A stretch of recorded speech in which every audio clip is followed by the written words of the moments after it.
또 타종교에는 구원이 있는가에 대해서 살펴보겠습니다.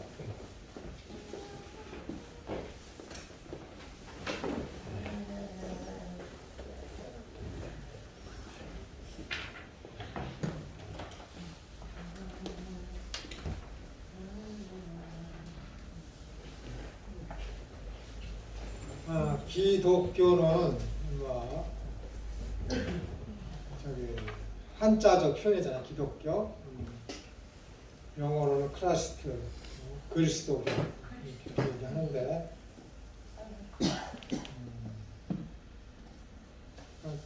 그리스도교, 기독교 하니까 예수님, 그리스도가 무엇이, 그리스도에 대한 교리를 가르치는 것, 그리스도가 누구이신가, 그리스도를 믿는 것, 그리스도를 주인으로 섬기는 것을 가지고 기독교라고 얘기해요. 기독교.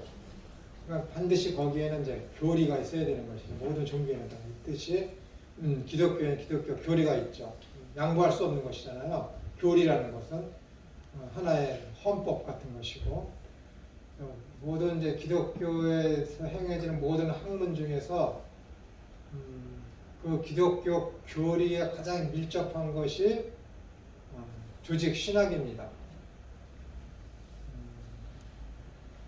이 조직 신학을 통해서 기독교 교리가 만들어졌다고 해도 과언이 아니죠.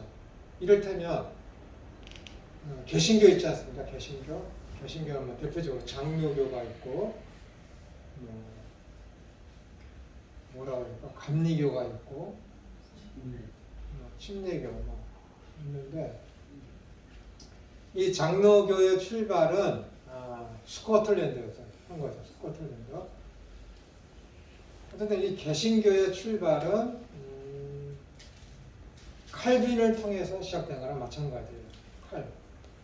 칼빈, 그러니까 장로교의 교리, 헌법 그런 것은 칼빈이 쓴 기독교 강요에서 그 연구를 통해서 기독교 교리가 배워진 것이죠.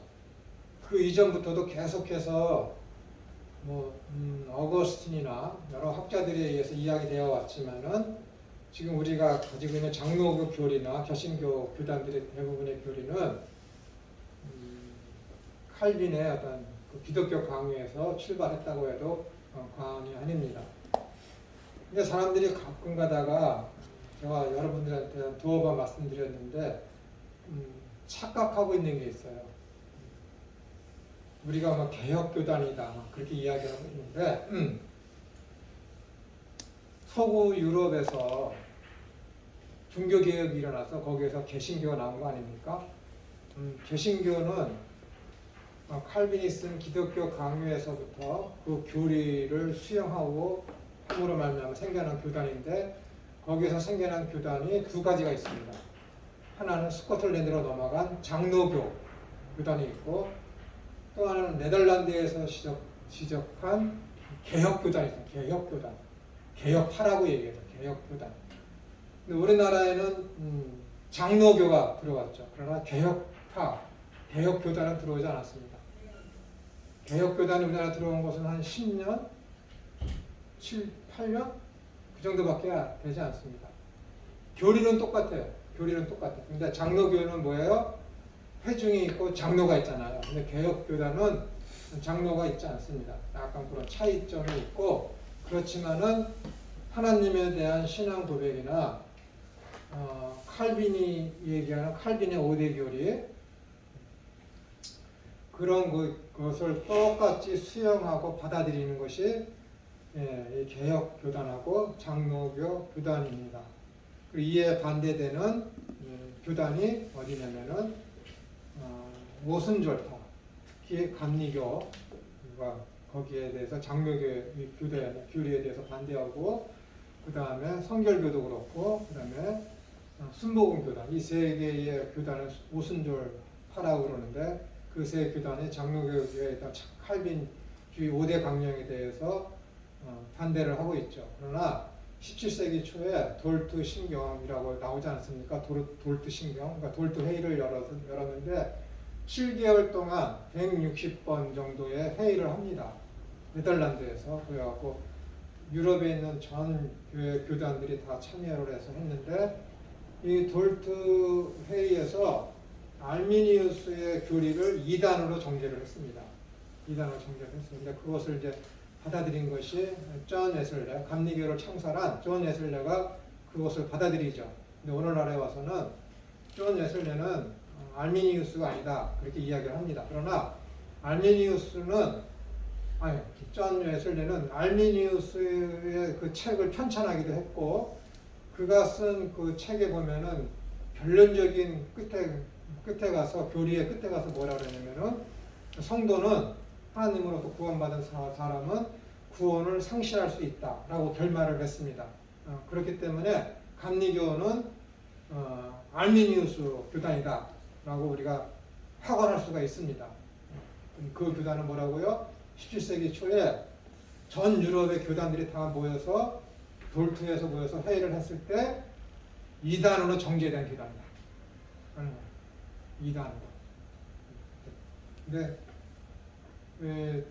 근데 이 알미니우스가 주장하는 칼빈의 5대 강령에 반대되는 그 알미니우스 5대 강령이 굉장히 인본주의적이며 이성에 부합되는 합리적 사고방식을 일으키는 교리입니다. 그렇기 때문에 전 유럽에 순식간에 퍼졌죠.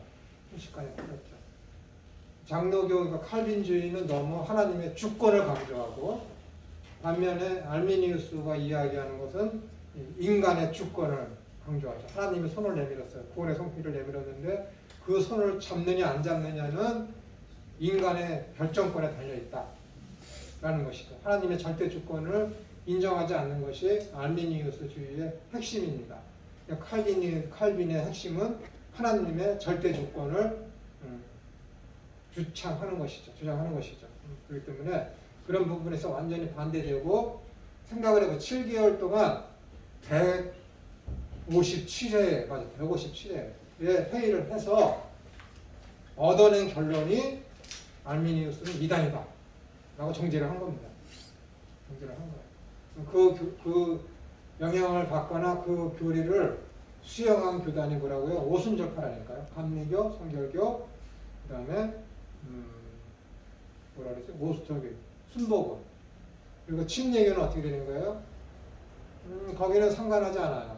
거긴 장정이 없어요. 교리가 없어요. 침례교는. 그래서 침례교 목사님은 자기가 알미니우스를 좋아하면은 알미니우스에 대한 그것을 옹호하고 그것을 교회에서 그 교리에 의해서 설교를 하고, 침례교에 있는 목사님이 나는 칼빈이 맞는 것 같아. 그러면 칼빈 그 5대 강령을 설교를 하고, 그래서 침례교는 이리 갔다 저리 갔다 그런 것이죠. 어쨌든 2단으로 정하지는 않았잖아요. 순복음이나 감리교나 성결교 2단으로 정제하지 않았죠. 그러나 그 모토가 되는 알미니우스의 그런 5대 강령은 이 돌트 회의에서 2단으로 정제를 했습니다. 확실하게 2단으로. 우리나라에 있는 감리교, 성결교, 순복음은 실상은 다 그들이 알지 못하지만. 왜 몰라? 알아요. 알아요? 그럼 수고하고 노력하고 열심히 해야 구원이 이루어진다고 합니다. 그리고 하나님의 손을 내밀었는데 내가 싫어요 하면 하나님의 그 손길을 뿌리칠 수 있고, 하나님이 구원을 해주셨는데도 불구하고 난 지금은 안 믿을래. 그러면은 그 구원을 잃는다고 가르치는데요. 순복음은 그렇게 해요. 순복음만 아니라 성결교랑 감리교가 그렇게 가르쳐요. 순복음은 진짜 그렇기 때문에 2단을 근데 우리나라에서 왜 그걸 안 할까요? 2단을 간다고. 왜냐면은 제가 조금 전에 말씀드렸잖아요. 그들의 가르침이, 알미니우스의 가르침이 굉장히 이성적입니다. 인간의 이성에 합리적으로 받아들여져요. 그렇기 때문에 그것을 수용하게 되는 것이죠. 그럼 순복음이나 감리교, 성결교 그 관련된 신학교에 있으면 실제로 그렇게 가르치는 거예요? 네. 네. 이거는 그러니까 역사적으로 교단이 분리되는 아주 심각한 교리적 다툼입니다. 모든 성결교가 다 그런가요? 모든 순복음. 내가 저기 자랑을 좀 해야 돼. 그럼 얘기하면 자랑을 해야 돼. 왜냐면은 우리 형수님이 목회자 딸이거든요. 근데 성결교회는 지난 2000년이 되면서 대한민국 7대 성결교 목회자 성인을 뽑았습니다. 7명. 그 중에 한 분이 우리 큰형수님 아버님이세요. 아버님이신데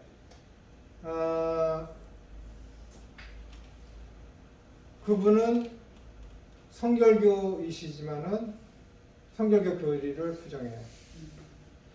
자기가 그렇게 배웠지만은 성경 읽고 읽다 보니까는 내가 설교를 하다 보고 하나님을 이렇게 하다 보니까는 아니다라는 거 아는 거죠. 그러니까 그 존경받는 성결교에서 그렇게 추앙받고 존경받는 분이 거기 교단의 그런 교리를 따르지 않습니다. 그리고 감리교에서 교회를 열 몇 개를 개척하신 분이 있어요. 열 몇 개를. 제가 그분하고 깊은 대화를 나눴는데 그분도 그러시더라고요. 야, 보니까 칼빈이 맞아. 그러시더라고요.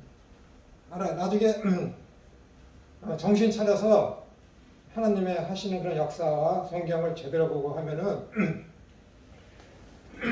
자신들이 얼마나 억지를 부리고 있는지를 압니다. 네. 단지 양보할 수 없는 게 인간의 이성에 하나님의 이 절대 주권이 불합리하게 보여지니까는 인정을 하지 않습니다. 자유주의자랑 똑같은 거예요. 인간의 이성을 극대화하니까 인본주의적인 설교들이 많이 있습니다. 싫죠. 여러분도 싫을 거 아니에요. 김천호 저는 같이 모이면 너희는 아무것도 아니 너희는 쓰레기고 너희들은 믿음을 다 가짜고 믿음만 얼마나 싫습니까? 얼마나 싫습니까? 제가 그 마음 모르는 거 아니에요. 그러나 제가 여러 수백 명 목회자들을 하고 이야기하고 가르치고 의논하고 믿음에 대해서 무엇인가 에 연구하고 토론하고 한 것은 뭐 이걸 뭐 싸운다고 그러면 어떨지 모르겠지만 싸워서 저한테 이긴 사람은 한 명도 없어요. 이 믿음에 대한 이 부분에 대해서는 아무도 이것에 대해서 근데 단지 설교는 그렇게 못하겠다라는 것이죠. 왜냐하면 그렇게 하면 교인들이 안 나온다고. 그러면 그렇게 고백을 하고도 교단은 그 교단에 그냥 남아 계시고. 네. 왜 꼭 그렇게 해야 될까요? 어떤 거요? 그게 아니라면은 원래 거기를 나올 수가 있어요. 상식적으로 생각하면 원래 그 교단에 나와야 되는 거 아니에요? 그게 삶과 생활과 연결된 거잖아요. 만약에 내가 감리교회에서 있는데 누군가의 말씀이 여태까지 우리 교회가 잘못된다 해서 장로교로 넘어오려면 그게 교인들이 따라오겠습니까?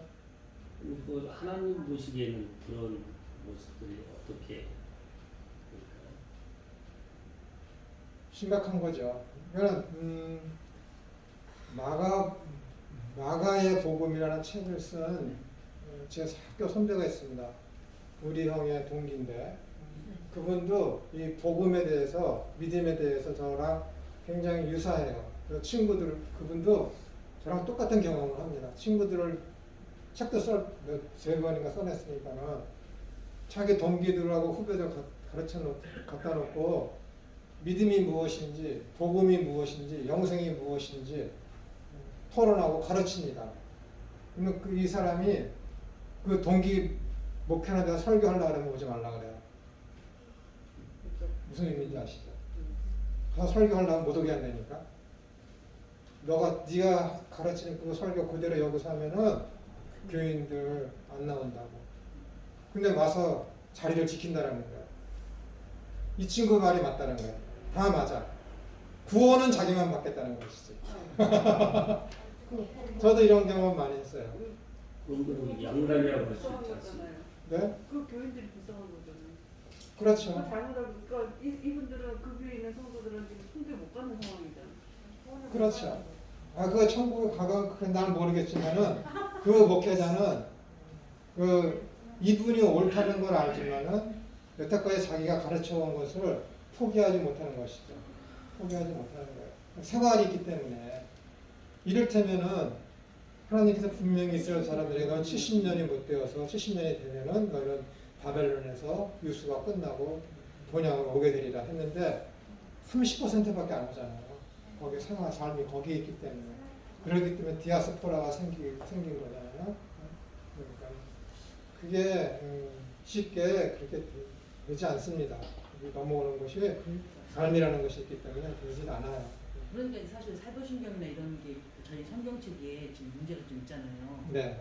이렇게 어떤 낱말도 빠진 것들도 있고 그러니까 그런 것들이 사실은 다 이 교회 그 교단의 인기나 뭐 이런 걸로. 근데 그것 때문에 다툼이 있어서 그냥 두리뭉실하게 넘어가게 된 것입니다. 뭐 어떤 무식한 사람들은 주기도문에 다만 악에서 구하옵소서 하면서 다만을 빼야 된다라고 그러는데 그건 다만이라는 되게 나라고 하는데 되게라는 뜻이 뭔지를 몰라서 하는 소리예요. 그 어떤 목회자가 자꾸 그 얘기를 해갖고 무식한 놈이라고 내가 썼는데 이 되게라는 것은 앞에 있는 모든 하나님의 청원에 대해서 그러므로라는 뜻이 되게라는 뜻이거든요. 내게 나라와 권세와 영광이 여기 있습니다. 그러니까 그러므로 나라와 권세와 영광이 영원히 있습니다라는 거. 그 앞에 있는 모든 것을 그냥 결론을 내리는 것이 그 되게라는 말인데 그걸 왜 빼자고 그래요. 그 뜻이 뭔지도 모르면서. 그리고 축도하는 것도 문제가 있어요. 축도하는 것도 뭐 성부 성자성 쭉 하면서 있을지어다. 자기가 축도하는 거예요? 아니에요. 그거 아니에요. 국어학자가 정확히 답을 내렸어요. 있어지어다. 있어지어다. 나는 하나님의 대언자로서 하늘로서 내려오는 축복을 내가 이렇게 대언하는 것이기 때문에 내가 있을지어다 하면 내가 주는 거잖아요. 틀린 거예요. 이거는. 신학적으로 봤을 때, 국어학적으로 봤을 때 있어지어다. 있어지어다.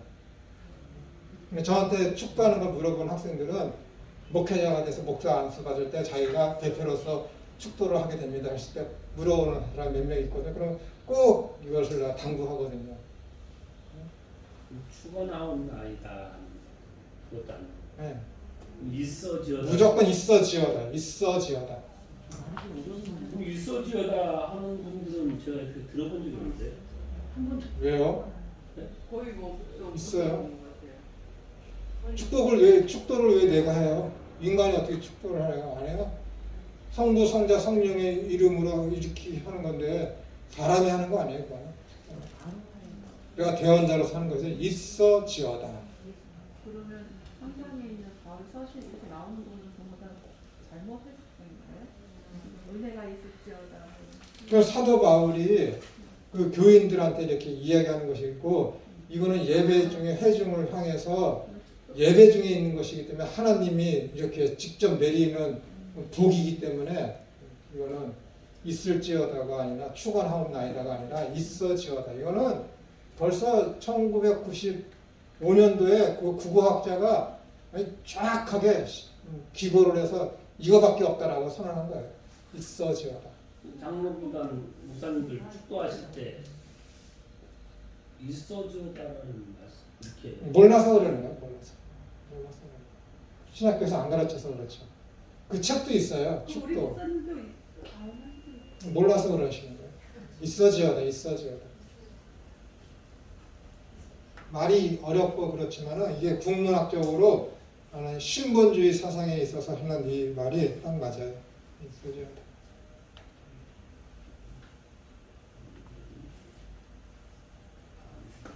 이게 굉장히 중요한 거네요. 그럼요. 그냥 아무 생각 없이 의식 없이 하니까 그러는 거고 말이 뭐 옆으로 삐져나갔지만은 모르는 목소리 큰 놈이 이긴다고 그 대개라는 말을 빼자고 그래갖고 깜짝 놀랐습니다.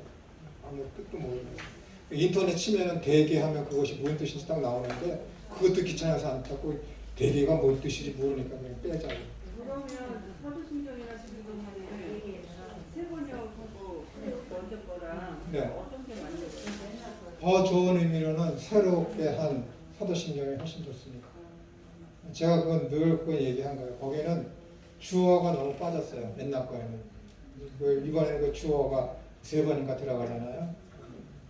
이번 번역이 사도신경이 더 바람직합니다. 바람직해요. 제가 뭐 얘기한다고 정답되는 건 아니지만 그게 더 합리적이에요. 좋아요.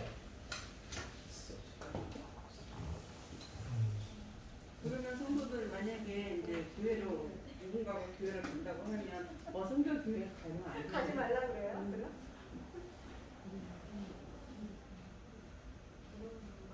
하지 말라고 하면 안 되죠. 그 성결교 교단에도 바르게 하는 사람들이 있고 그러니까요. 근데 모르잖아요. 그러니까 그래서 만약에 내가 전도를 해서 집 근처에 교회를 소개시켜 주세요 그러면은 장로교를 하는 게 낫죠. 그 미국에서는 오래된 얘기지만 당신 어느 교회 다니세요 그러면은 여러분들이 나야 뭐 이거 무슨 교회 다녀요 뭐 은혜 교회 다녀요 그러지만은 서구 사람들은 또 어느 교회 다니니 그러면 나 감리교 나 장로교 나 침례교 이렇게밖에 얘기 안 해요. 어떤 지역 교회명을 대는 것이 아니라 그런 식으로 얘기하죠. 그러니까 왜냐하면 교리적으로 완전히 다르니까는 이렇게 딱 구분해서 이야기를 합니다. 습성이 그래요. 그래서 감리교도들은 천주교도들처럼 깨끗하잖아요. 감리교, 그러니까 경건하고 막 경제적으로 청년 결백한 것을 보여주고 그런 식으로다가 왜냐하면 예술자가 그렇게 경제의식을 그런 식으로 갖고 살았기 때문에 그렇게 하는 것이죠. 다른 질문 있습니까? 궁금한 거 많이 있어요. 네? 네, 말씀하세요. 저 순복음 교단도 그럼 똑같습니다. 네, 순복음 교단도 아미니우스 그런 걸 따르죠. 그 조용기 목사님 같은 경우에는 어떤 메시지로 교수님 들으시고 조용기 목사님 그분의 대표적인 것이 사랑하는 자 내 영혼이 잘된 것 같이 내가 범사에 잘되어만 거나 내가 삼박자구원이라고 하잖아요. 그렇기 때문에 그건 뭐 있을 수 없는 이야기이고 뭐 요한 1, 2, 3서나 그런 것에 대한 역사적인 흐름을 모르시는 가운데 그렇게 말씀하시는 것이고 오죽하면 동북대학교 가서 구원이 불교에도 있다고 그렇게 얘기했어요. 그럼 그게 무슨 목사예요? 그게 무슨 기독교 목사예요? 그러면 안 되잖아요. 그 교회에 와서 기자들이 묻고 왜 그러냐 자기 그런 말 한 적 없다 그러니까는 거기 동북대학교 대학원생이 그 녹음한 거를 녹중한 걸 인터넷에 퍼뜨렸잖아요. 그분 이렇게 얘기했다. 나도 그거 다 들어봤거든요. 안 되는 거예요. 그 대형 교단 중에 할 말은 많이 있지만은 다 욕하는 것밖에 없어서 안 되고 어쨌든 뭐 진리가 진리되게 해야 될 책임이 우선적으로 신학교에 있고 그다음에 이제 목회자들이 그 책임을 갖고서 이제 막중한 의식 속에서 그것을 행해야 되겠는데 모르는 가운데 시작했어요. 그럼 나중에 이거 잘못됐구나 하고 돌이킬 때 화끈하게 돌이켜야 되는데 체면이 있고 겁나죠. 그동안 내가 가르친 게 이건데 이것 때문에 교인들이 나왔는데 이것을 뒤집어 엎는다? 교인들이 나올까? 겁나죠. 생활하는 모든 면에 있어서. 그러니까 못하는 거예요. 바벨론 유수로 포로로 끌려갔다가 거기 삶이 익숙해지고 거기에 모든 터전이 있어서 성전을 상징하는 예루살렘에 돌아오지 못하는 그런 것들이 반복되는 겁니다. 저도 막 6-7명 목회자들을 놓고 십몇 년 동안을 이렇게 가르쳐 봤는데 다들 좋아해요. 근데 가장 많이 듣는 게 그렇게 설교하면 교인들 안 나와요. 그렇게 설교하면 교인들 안 나와. 그렇게 하면 교인들 안 나와. 그런 소리를 많이 들었습니다. 그리고 몰래 카메라 식으로다가 놀림도 많이 당했어요. 친구들한테. 김천호 쟤는 어느 포인트에서 우는 걸 아니까 놀려서 놀리고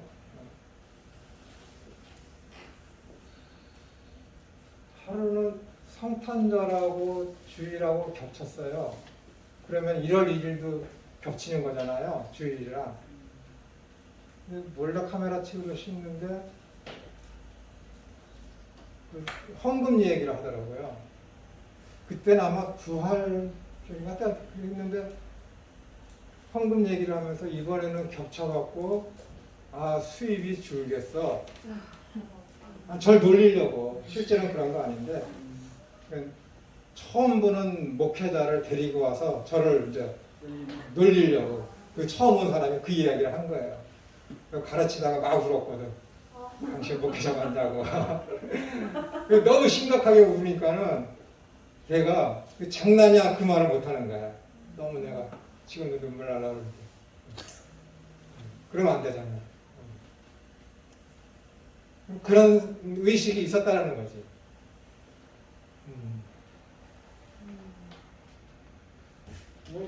굉장히 심각한 거예요. 이런 것들은 삶하고 교회 재정적인 그런 운영적인 것들이 연관되어 있기 때문에 성탄절이 주일되는 게 싫은 거지.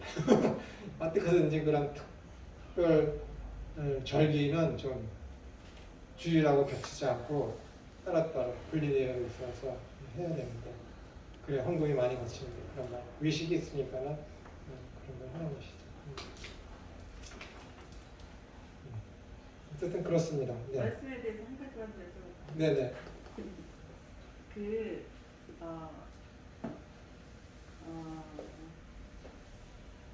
뭐냐면 저기 뱀이 하와를 원복을 지나서요.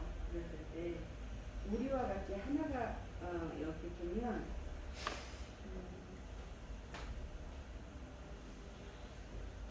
우리 중 하나같이 되었을 때 누가 여기가 어디냐면 창세기 4장 네. 22절에 보면 여호와 하나님이 이르시되 보라 이 사람이 선악을 아는 일에 우리 중 하나같이 되었으니 이렇게 돼 있잖아요. 네. 우리 중이라고 했으니까 이거 복수잖아요.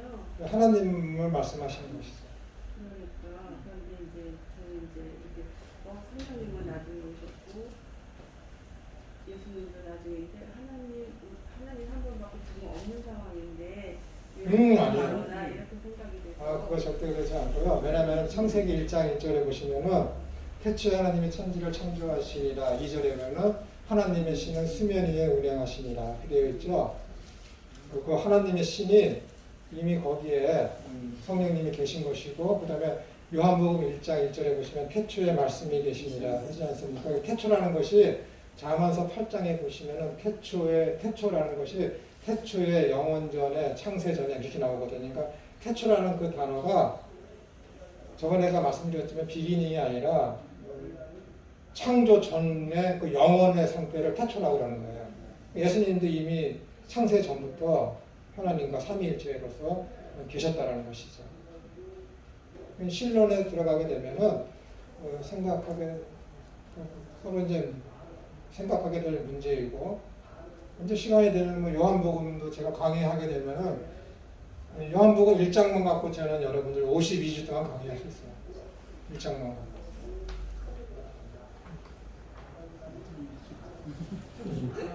네. 아까 말씀하신 그 요한 3서 1장 2절 네. 사랑합니다. 이 2절 말씀을 교수님께서 교수님 메시지를 한번. 그거는요. 사실 이 말씀 굉장히 많이. 그거는 그 요한 사도가 굉장히 어려운 시절에 그 순교를 당하고 박해를 당하고 굉장히 어려운 처지에 있고 감옥에 갇혀 있는 성도들을 향해서 쓴 게 요한 1, 2, 3서예요.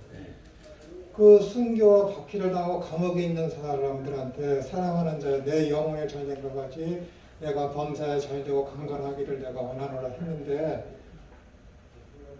그것은 육적인 어떤 건강과 사회적인 어떤 출세와 자기 어떤 이생의 자랑과 안목의 정욕과 육신의 정욕을 이루는 데 쓰는 것은 굉장히 그 성경 본문에 맞지 않는 거예요. 그러니까 거기서 사랑하는 자 내 영혼이 잘된 것 같이 내가 범사에 잘되고 강건하기를 내가 원한다라는 것은 내가 지금 그렇게 힘들고 어려운 가운데 있지만은 내 영혼이 결국에 가서는 하나님 나라에 갈 것이니 잘 인내하고 견디라는 의미로다가 그 말씀을 하는 게 100% 맞습니다.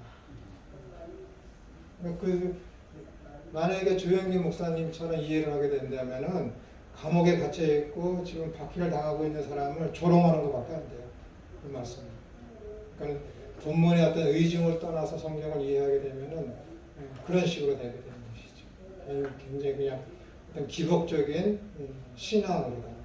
복에 대한 개념을 어떤 하나님 나라의 그런 복으로다가 여기지 아니하고 지복, 땅에 속한 복으로다가만 여기게 되는 우를 범하게 되는 것이죠. 그러니까 땅의 것을 추구하는 삶, 그것이 곧 뭐냐면 육신의 정욕과 안목의 정욕과 이생의 자랑이거든요. 그러니까 그것이 요한 1, 2, 3, 4에 나오는 죄에 대해서 그 세 가지 종류를 이야기하는데 그것이 아담과 하와를 유혹할 때 뱀이 유혹했던 그 방법이잖아요. 이생의 자랑, 안목의 정욕, 육신의 정욕.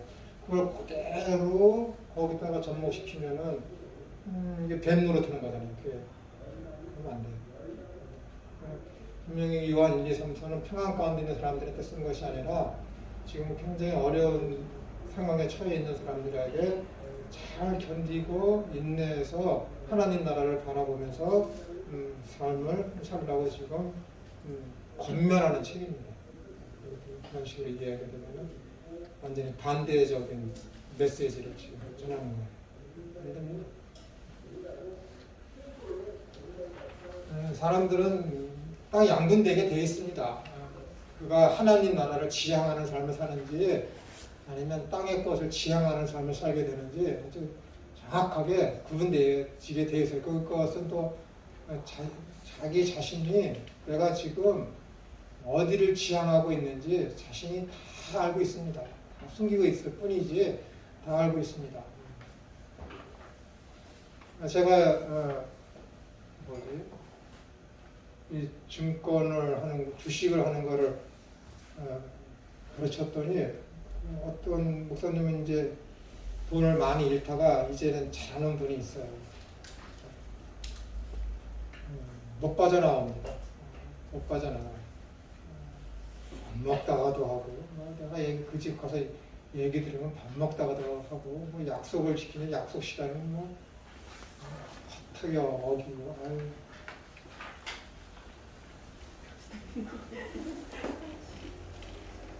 나는 할지 모르는데 괜히 가르쳐갖고.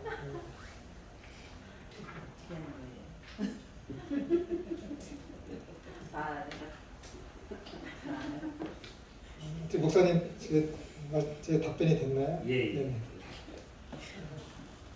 감사합니다. 타 종교에도 구원이 있는가? 이제 우리는 이미 정해진 답을 놓고 말씀을 드리는 겁니다. 현대의 지배적인 시대 정신으로 불리만 상대주의 사상은 독선적 배타주의를 전 근대적 사고의 표본으로 멸시하며 전쟁을 혐오하는 평화주의 사상은 종교 간의 평화를 강력히 요구합니다. 말이 너무 어렵죠? 쓰다 보니까 썼는데 그러니까 기독교가 너무 배타주의적이라는 거야. 타종교를 인정하지 않고 타종교에서 이야기하는 것은 진리가 아니다라고 오직 구원은 기독교에만 있다고 하면서 다른 종교를 인정하지 않는 것.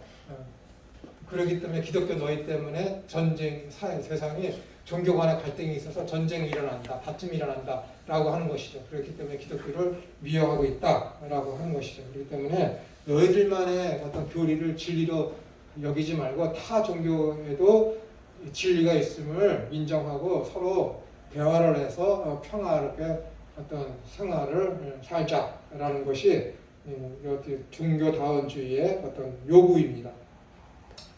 이러한 시대적 요청에 의해 발생한 종교다원주의는 구원이 기독교에만 있다는 전통적 사고에 도전하면서 타종교에도 구원이 있다고 주장을 합니다. 이에 대하여 전통적인 기독교인들은 다른 이로서는 구원을 얻을 수 없나니 천하 인간의 구원을 얻을 만한 다른 이름을 우리에게 주신 일이 없음이니라는 사도행전 4장 14, 12절을 제시하며 논의 자체를 거부합니다. 그렇죠. 이거 논의할 필요가 없어요. 논의할 필요가 없고 대신에 어떤 사회적인 봉사나 어떤 도덕적인 선행을 할 때는 타종교와는 협력해서 대화를 나눌 수 있죠. 그런 것들 능히 같이 해야 됩니다. 그러나 구원에 관한 이런 문제에 대해 진리에 대한 면에서는 절대 양보를 해서는 안 되는 것이죠. 타종교는 인간이 만든 종교이기 때문에 타 종교에서의 구원도 인정하지만 기독교는 사람에 의해 만든 종교가 아니라 인류 역사상 유일한 계시의 종교이기 때문에 오직 그리스도 예수에게만 구원이 있음을 절대 양보할 수는 없는 것입니다. 그렇다면 현대인은 무엇 때문에 종교의 통일을 원합니까? 거기는 종교의 다툼으로 인한 다툼과 혼란도 있겠으나 무엇보다도 종교가 인간의 욕망과 쾌락을 제어하기 때문에 그렇습니다. 겉으로 드러나는 것은 종교의 다툼으로 인한 다툼과 혼란이 있기 때문에 타 종교도 인정해라 라고 그들이 얘기했지만은 제가 보는 입장에서는 특히 이 기독교가 인간의 욕망과 쾌락을 제어하고 있기 때문에 야 너희 기독교야 너 타 종교도 인정하다라고 이야기한다라고 저는 그런 시각으로 이제 종교다원주의자들을 그렇게 보고 있다라는 것입니다. 현대를 일컬어 포스트 모더니즘 시대라고 합니다. 그러니까 극현실주의자죠. 극현실주의를 포스트 모더니즘이라고 그러는 거야. 극현실주의. 이것은 개성, 자율성, 다양성, 대중성을 중시합니다. 포스트 모더니즘은 절대 이념을 거부했기에 이성을 중시하여 합리적 사고방식에 부응하여 지나친 객관성 아래에서 공리주의와 같은 사회적 현상을 낳아서 사회적 합리성이라는 절대적 권력을 거부하는 모든 절대성으로부터 탈이념이라는 현재의 시대 사상을 낳았습니다. 그러니까는 이게 뭐예요? 진리가 있다고 쳐도 그 진리에 대해서 인간들이 부응하지 아니하고 대신에 어떤 도덕적인 다스리는 윤리에 있었을 때 다수가 그것을 원하면은 기독교의 진리고 어떤 종교의 진리라도 그것을 거부해야 된다라는 거예요. 그것이 공리주의죠. 공리. 최대 다수의 최대 행복. 이것이 공리주의 아닙니까? 그러니까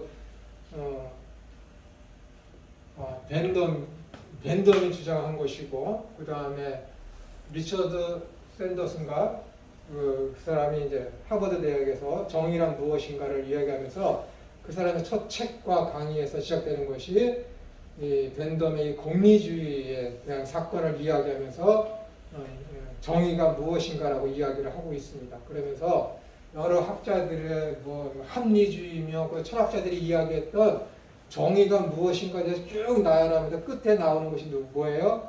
아리스토텔레스가 이야기한 정의. 그러니까는 있어야 할 자리에 그 물건이 있는 게 정의이다. 자기의 위치를 지키는 것이 정의이다. 라는 것이죠. 이것이 성경적인 정의하고 가장 부합한 거예요. 철학적으로다가.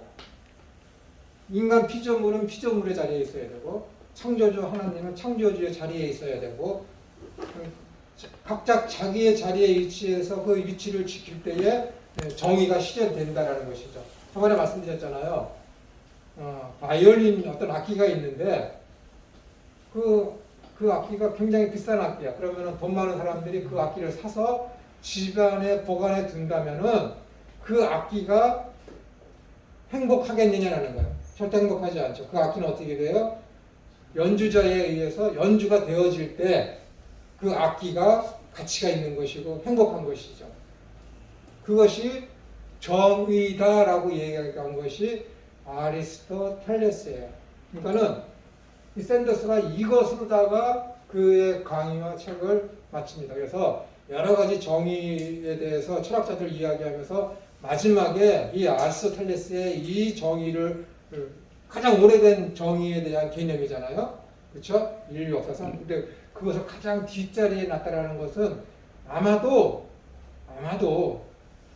이 극현실주의에 어긋나는 정의의 개념이 옳은 것이기 때문에 맨 뒷자리에 놓은 것이고 이것이 정의다라고 이야기하지 못한 것은 이 극현실주의에 어긋나는 방식으로 했기 때문에 지탄을 받는 것이 두려워서 아마 이 시대가 필요한 것은 이 아리스토텔레스의 정의다라고 말을 못한 것이 아닐까라고 저는 그렇게 생각을 합니다.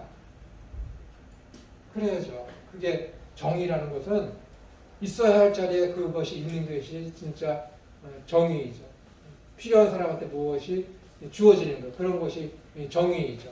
가치가 돌려지는 것이 정의이죠.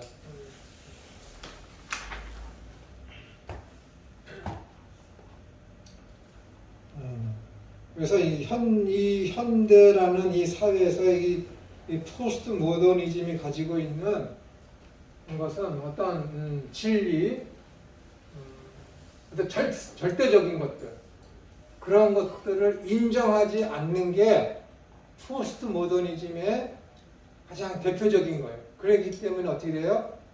자율성, 창의력, 다양성. 여러분 초등학교 때 뭐 창의성이라는 소리 들어보셨습니까? 네. 초등학교 때 들어보셨어요? 기억이 아리송하겠고. 이 창의성이라는 말은 20세기 말, 맞아요. 21세기 초 그때서야 창의력, 창의성 그런 얘기를 한 것이죠. 아이들을 키우는 네. 아이들. 그러니까 포스트 모더니즘 그 현실주의의 대표적인 것이 뭐라고요? 어떤 독보적인 것, 진리, 절대적인 것을 인정하지 않는 현상이 이 포스트 모더니즘이에요. 다양성. 나는 나, 너는 너. 그래갖고 어떤 이제는 밴덤의 공리주의조차도 아니라는 거예요. 왜냐하면 최대 다수의 최대 행복이면은 10명 중에 8명이 원하면은 2명은 어떻게 되는 거예요? 자기가 손해보더라도 자기가 싫더라도 하는 것이 공리주의잖아요. 근데 지금은 그런 게 아니에요. 그러면 안 된다는 거예요. 소수도 인정해줘야 된다는 거예요. 그러니까 지금 뭐가 되는 거예요? 차별금지법이 나오게 되는 그런 쪽에서. 철학이 세상을 지배하니까는 이렇게 절대적인 것은 필요 없다. 다양성을 인정하자라고 했기 때문에 이렇게 이제 성소수자법, 보호법 그런 것들을 이제 만들려는 움직임이 생기는 것입니다. 무서운 세상이에요, 여러분. 이 철학의 세상을 어떤 철학이 지배하느냐에 의해서. 그러니까는 이런 여러 것들이 걱정되니까는 이런 그것을 아는 사람들, 의식 있는 사람들이 있으니까는 이런 정의란 무엇인가에 대한 그런 강의가 인기가 있게 되는 것이죠. 그 사람이 쓴 책과 그 EBS에서 한 그 강의를 들어보면은 아주 굉장합니다, 여러분. 한번 인터넷으로 찾아보셔서 한번 들어보시는 것도 여러분들한테 이 시대적인 풍조가 어떤 것인지를 여러분들 이해하는데 도움이 될 것입니다.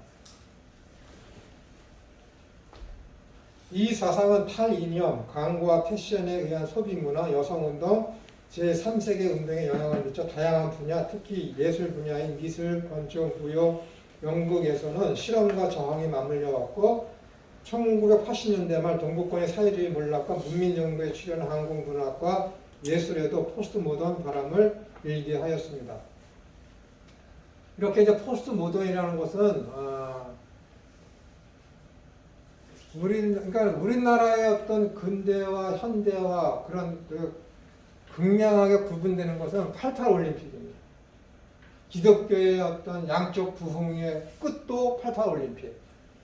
기독교가 질적으로 변해야 된다고 해갖고 성령님에 대해서 생각하는 것을 능력으로가 아니라 인격적으로 성령님을 바라보아야 한다는 운동도 일어나는 것도 88 올림픽 이후 우리나라의 모든 예술 문화와 사회 그런 모든 것들이 달라진 것도 88 올림픽 이후 모든 것이 다 우리나라의 획기적인 변화를 가지고 온 것이 88 올림픽 이후입니다.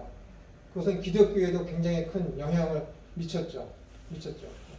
그때까지 아주 교회가 승승장구하면서 뭐 1년에 몇 %씩 교회에 어떤 양쪽 부흥이 일어났지만은 88 올림픽 이후에 그러면서 군사정권도 이제 서서히 쇠락의 길을 걸으면서 교회하고도 어떤 양적인 숫자가 이제 정점을 이루어서 이제 더 이상 증가하는 그런 일이 없어졌죠. 대신에 어떻게 되는 거예요? 질적 부흥을 이루게 되는 계기가 되었습니다. 그 대표적인 것이 무엇이냐면은 성령님에 대해서 너무 능력적으로만 생각하는 것이 아니라 질적으로, 인격적으로 성령님을 생각해 보아야 한다라는 운동이 그때부터 일어나서 성령님에 대한 연구가 일어났죠. 저도 그것에 부합해서 1997년도에 성령님에 대한 논문을 쓰려고 미국에 간 거예요. 저를 도와주겠다는 분이 돈이 없어서 그냥 왔어요. 이게 거의 IMF가 1년이면 끝날 줄 알았죠, 무식하게. IMF가 그 타격이 너무 커서 그 전까지 1달러에 800원, 미국 돈 1달러를 살면은 860원인 가지고 샀는데 불과 3개월이 지나서 내가 미국 갈 때는 1,500원이 됐더라고요. 두 배가 떠오르고. 10,000불 가져갈 수 있었는데 5,000불밖에 못 가져갔어요. 도와주겠다는 분이 너무 힘들다 그래서 안 돼서 고맙죠.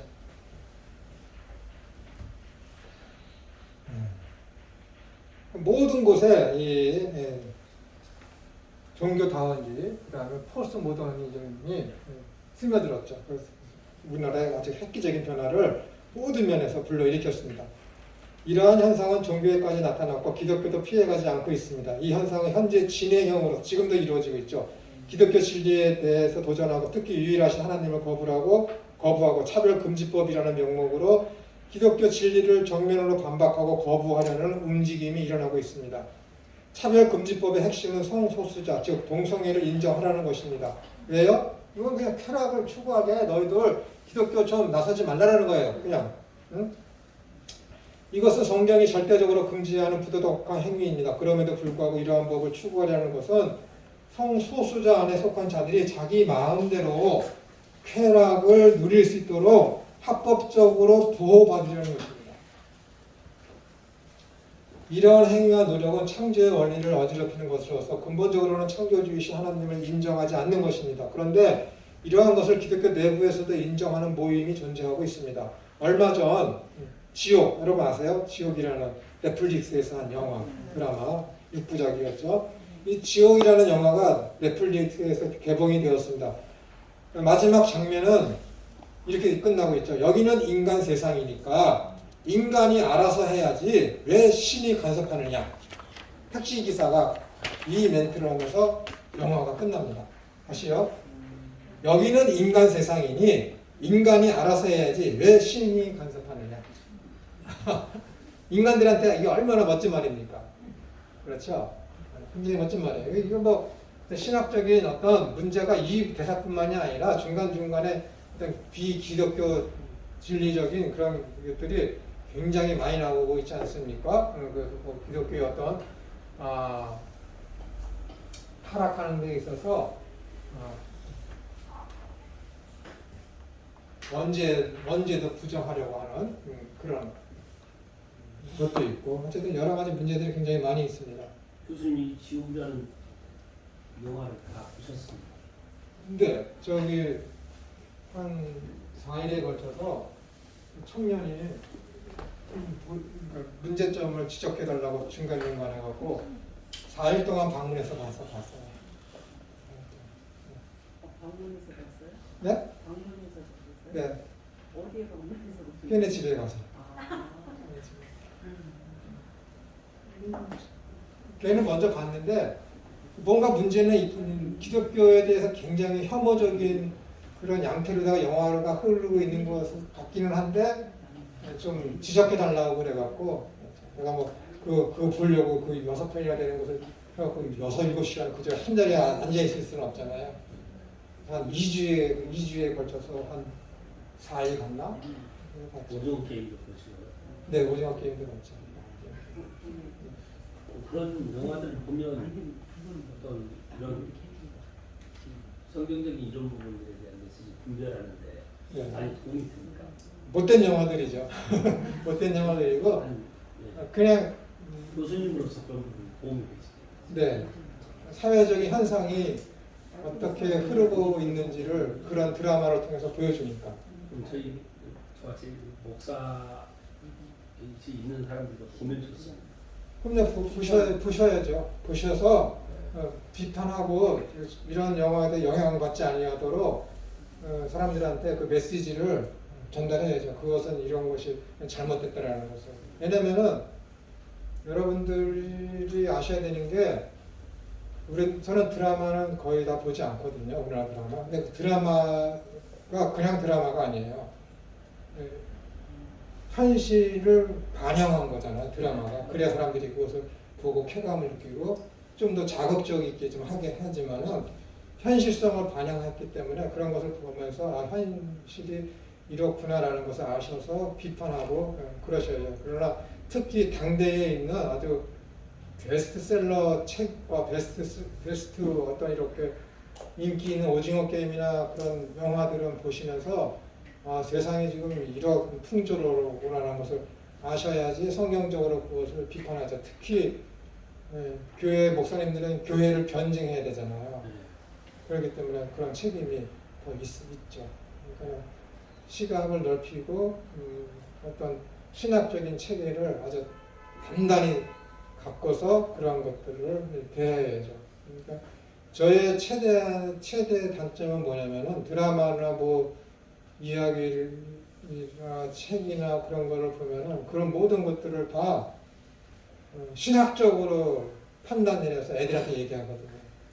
그리고 우리 작은 딸은 그냥 좀 봐, 그냥 즐겨, 그냥 웃어 그러는데 그게 안 돼요. 그게 안 되지. 교수님 스스로 그 단점이라고 생각하죠. 그렇죠. 아이랑 이렇게 같이 호흡을 못 하니까. 걔는 깔깔대고 있는데 너 웃어? 그러니까. 너 지금 저게 웃기는 것 같아? 야, 저게 지금 기독교 신학이 얼마나 큰 폐해를 일으키는 반응이면 행동인 줄 알아? 그러면 안 돼. 그러거든요. 그럼 그 애가 그냥 보고 웃어 넘기라고요. 드라마일 뿐이라고. 참고로 제 딸이랑 한 30분 이야기하면 다 넘어갑니다. 내 별명이 내가 뭐라 그랬어요? 김구라, 노구라고? 노구라. 네. 제 딸로 태어난 게 다행이지 사기치는 집안에서 태어났으면은 이 세상 장영자 자리 갈 거예요.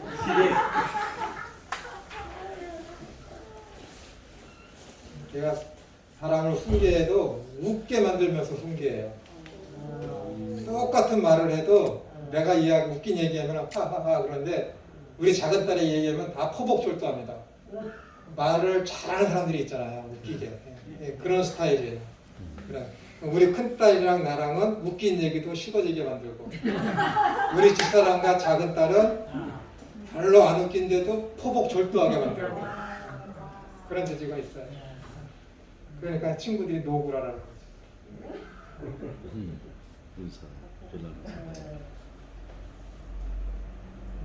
이러한 행위의 노력은 창조의 원리를 어지럽히는 것으로서 지옥.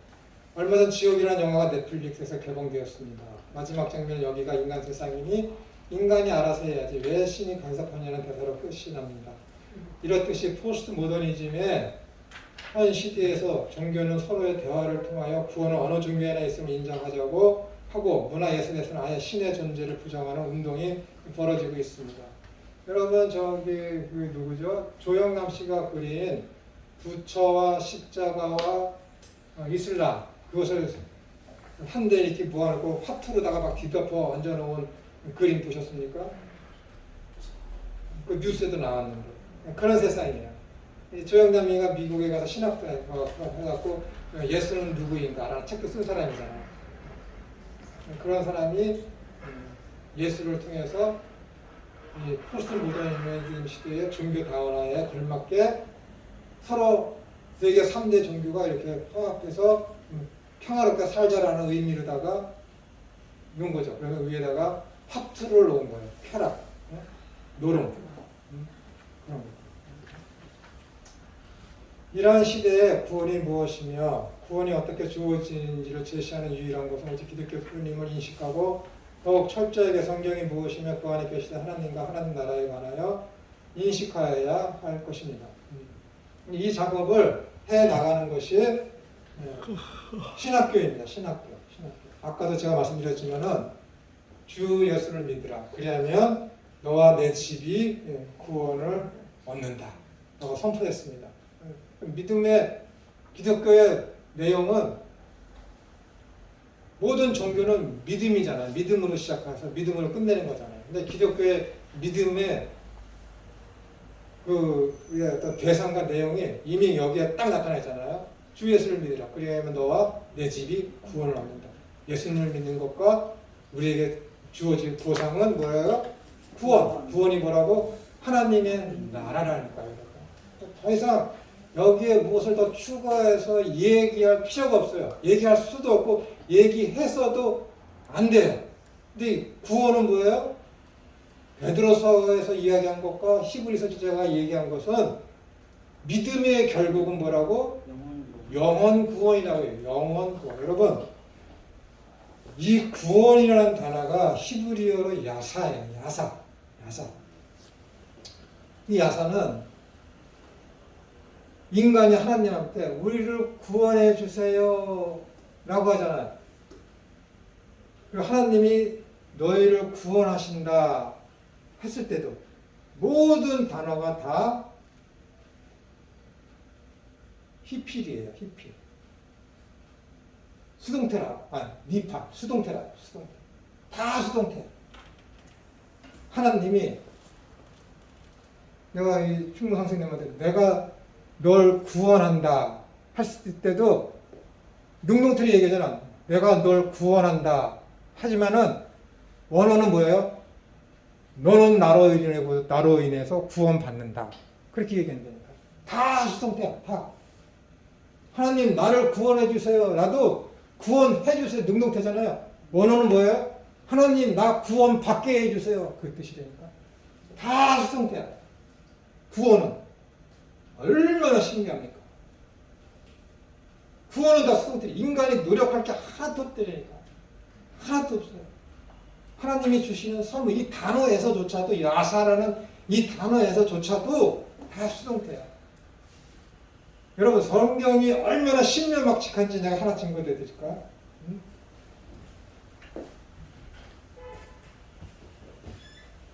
룻기서 한번 봐요. 룻기서. 룻기.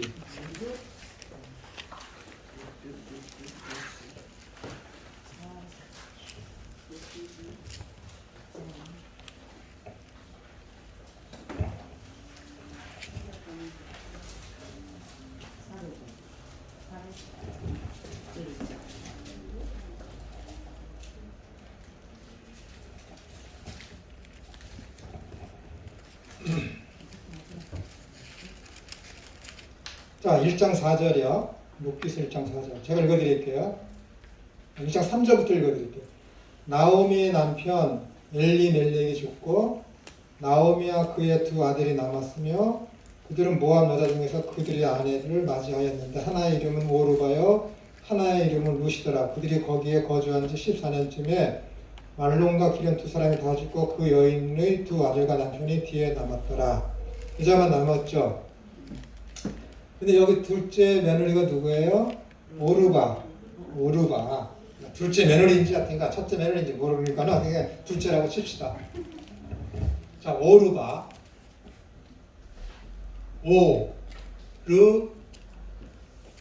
예?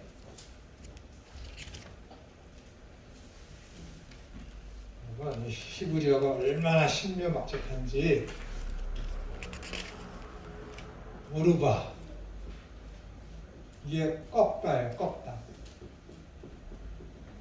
꺾어 죽이다. 제거하다. 꺾어서. 오르바라는 뜻이.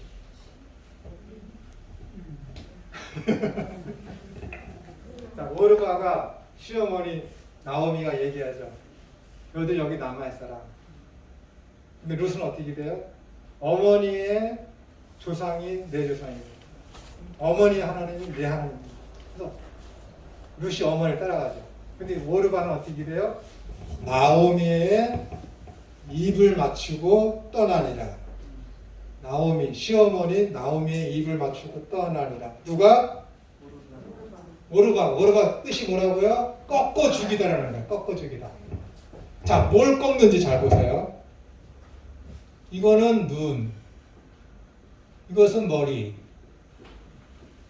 이것은 입, 이것은 숨. 콧구멍이랑 마찬가지죠. 단어 하나하나의 뜻이 그거예요. 저기 합쳐져 갖고 꺾어 죽이는. 어딜 꺾어 죽이는 거야? 목을 꺾어 죽이는 거야. 자, 시어머니의 입을 맞추고 떠나는. 자, 성경에서 입을 맞추고 떠나니라가 또 어디 나와요? 거른 유다가 예수님에게 입을 맞추고 떠나는 거예요.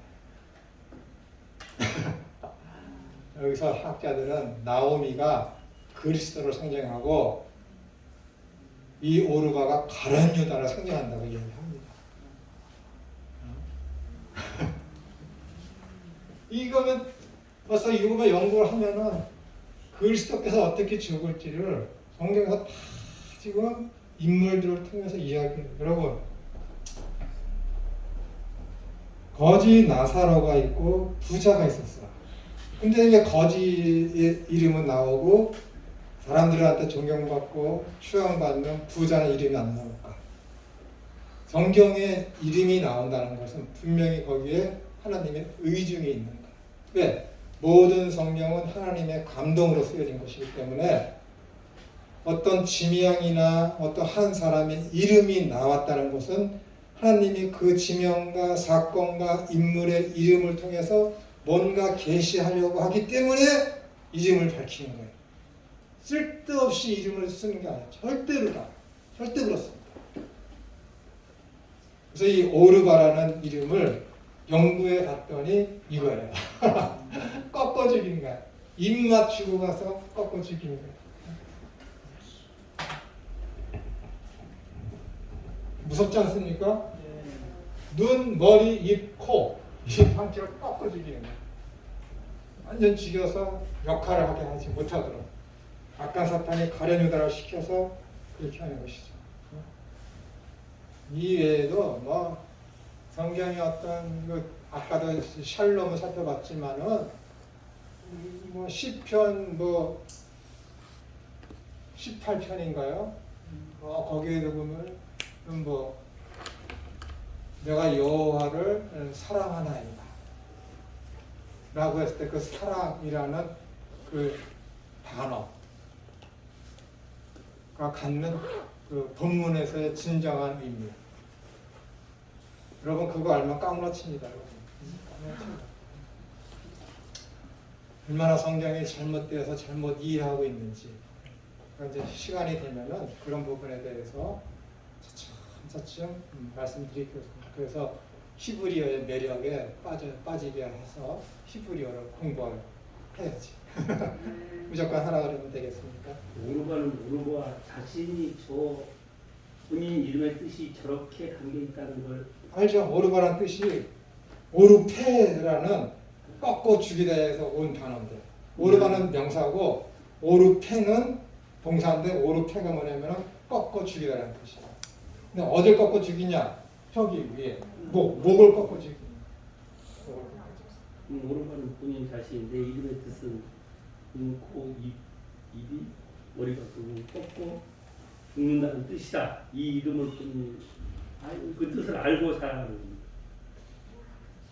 그건 모르죠. 본인이 알았는지는 모르지만 저거를 음가를 파사를 해서 저 오르바라는 원어의 뜻을 추적해 가면은 동사에서 히브리어의 모든 단어의 원형은 동사거든요. 네. 동사에서 동사까지 출중에 올라가다 보니까는 꺾어 죽이다라는 뜻이에요. 그러니까는 본인이 이 구속사라는 이 관점에서 자기가 어떤 위치에 있고 어떤 역할을 하는지 본인은 모르죠.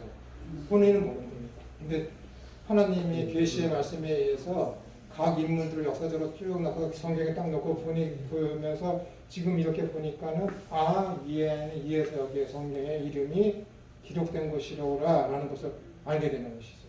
그러니까는 성경은 사사로이 풀지 말아야 되는 이유가 여기에 있어요. 모든 단어 하나 다 굉장한 거기에 이름의 뜻이 거기 다 있는 거예요. 왜 하필이면 제가 얘기하잖아요. 왜? 응? 바세바에 대해서 우리아의 아내라고 했을까? 응? 속상하지. 내 아내인데 다윗이. 응?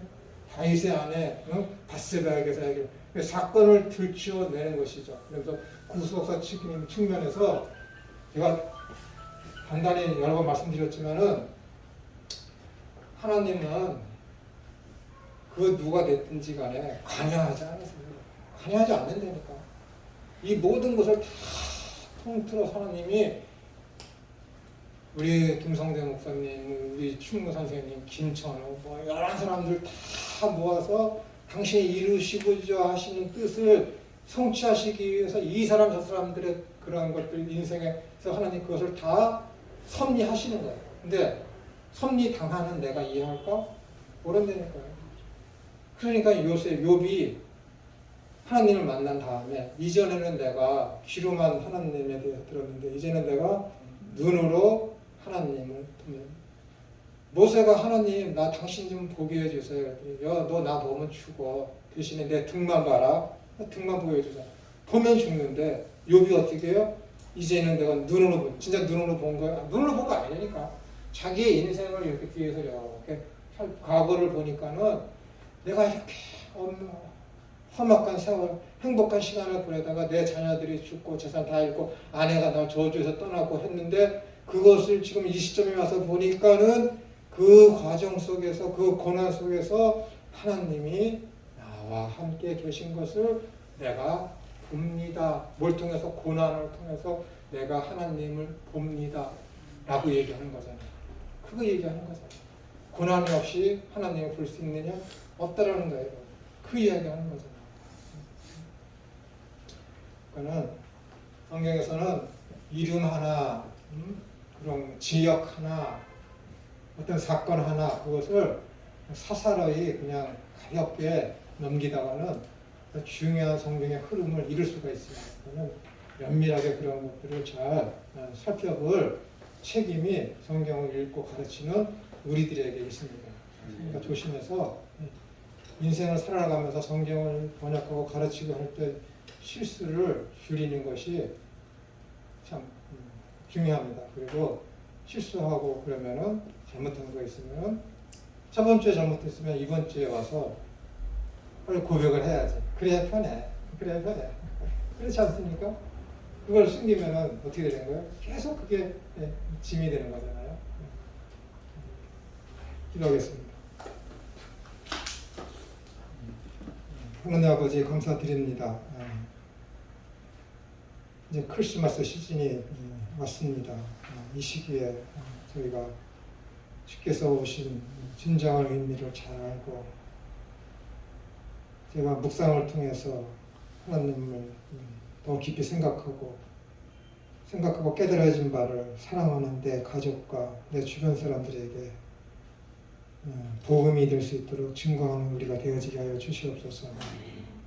하나님, 내가 있는 그곳이, 내가 말하는 그곳이, 내가 있어서 호흡하는 그곳이, 내가 증인된 자로서의 삶을 넉넉히 감당해내는 그 자리가 될 수 있도록 하여 주옵소서. 주님을 믿는 것을 이 시대에 부끄럽지 않게 여기며 자랑하며 드러낼 수 있는 용기 있는 자의 자리에 우리가 있게 하여 주옵소서. 예수님의 이름으로 기도드리옵나이다. 아멘. 수고하셨습니다.